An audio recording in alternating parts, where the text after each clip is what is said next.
Permission नहीं दी तो बिना परमिशन आपके इलाके में कोई कदम भी नहीं रख सकता है। लेकिन हमारी एक तरीके से कहिए तो नासमझी कह लीजिए या ना जानकारी कह लीजिए, हमें कानूनों की जानकारी नहीं होने के चलते वो लोग आते हैं और हमारी जमीनें कब्जा कर लेते हैं।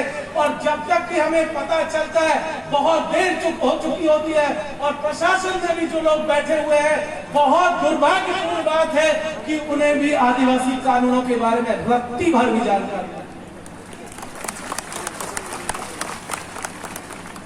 उन्हें कुछ नहीं पता, क्योंकि उनकी ट्रेनिंग में आदिवासी कहीं सिलेबस में है ही नहीं।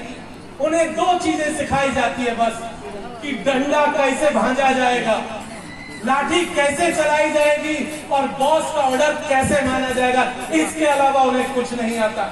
इसलिए जरूरी है कि आप कानूनों को पढ़े, आप पेशा को पढ़े, अनुसूची 5 को पढ़े, क्योंकि बिना आपकी अनुमति के कोई सरकार, कोई प्रशासन आपकी जमीन आपसे नहीं ले सकता है।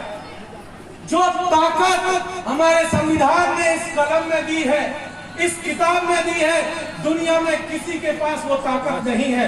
अगर आप इन दोनों का ठीक से इस्तेमाल करेंगे तो दुनिया की कोई ताकत आपसे आपकी जमीन नहीं छीन सकती है। क्योंकि होता यह है कि जब वो जमीनें ले जाते हैं, प्रोजेक्ट पूरा हो जाता है, हमें जब तक पता चलता है, जब जाकर कहते हैं तो वो कहते हैं कि साहब अब तो काम हो गया, अब हम भी क्या करें। और आपको भी मजबूरन फिर वापस उस अधिकारी के दरवाजे से वापस घर लौटना पड़ता है।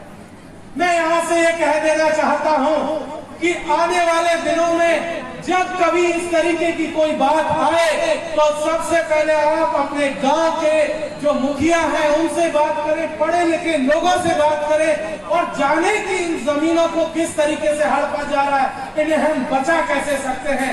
यह हमारे लिए बहुत जरूरी है, क्योंकि जमीन हमारे लिए सिर्फ टुकड़ा नहीं है, हमारे लिए सिर्फ आजीविका का साधन नहीं है। जमीन आदिवासी जीवन का मूल आधार है। अगर जमीन बचेगी तो हमारी संस्कृति बचेगी, जमीन बचेगी तो हमारे पुरखे बचेंगे, जमीन बचेगी तो हमारी प्रकृति बचेगी। अगर जमीन नहीं रही तो कुछ नहीं बचेगा। इसलिए जमीन को बचाना सबसे ज्यादा जरूरी है। आप